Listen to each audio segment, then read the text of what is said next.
G'day everybody, Jason from Caravanning Queensland. We're rolling out some safety videos for those people who are maybe new to the RV lifestyle, or even those that are experienced and you just want to pick up some tips and tricks on how to get on the road safely. So we're here today at Allbrand Caravans with Todd McArthur. Todd knows a bit about caravans and he's going to share with us some of his tips and knowledge around safety. So thanks, Todd. Thank you very much, Jason. Mate, I thought we'd talk to you about wheel bearings, mate.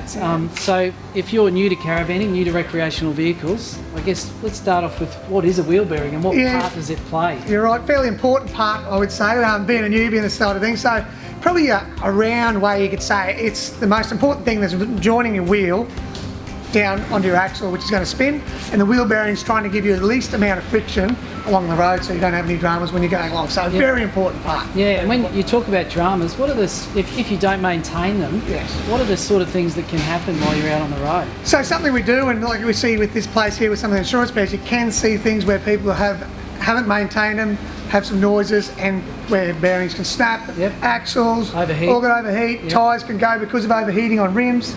So these sort of things can happen and cause somebody some upset times. Yeah, and don't want to alarm people, but because you can, with simple maintenance and checks, you can avoid anything like that happening. So, I mean, what do you recommend people do when they're out on the road to do some simple checks to maintain? Yeah, we speak to our clients about this, and sometimes you look at it and go, maintenance-wise, you've got to look at it and go, rightio. If you don't know that much about it, still make sure you're actually being aware of it with the safety side of things. Make sure you are checking that there's no grease coming out. Make sure you are sort of trying to get it a move if you're hearing a knocking noise. If somebody's driving next to it or your partner's out there and they hear a grinding noise, don't just keep travelling along. Have a think about what you need to do and try and have a look at it. Stop and check it out.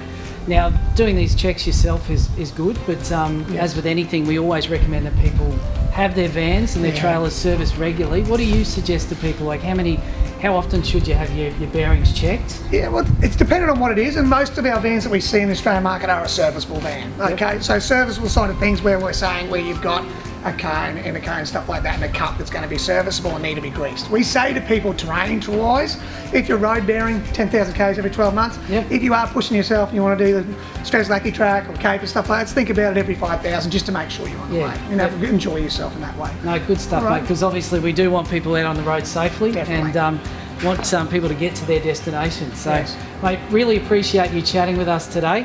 Thanks for watching, everybody. Now, if you do have any questions, you can pop it in the comments.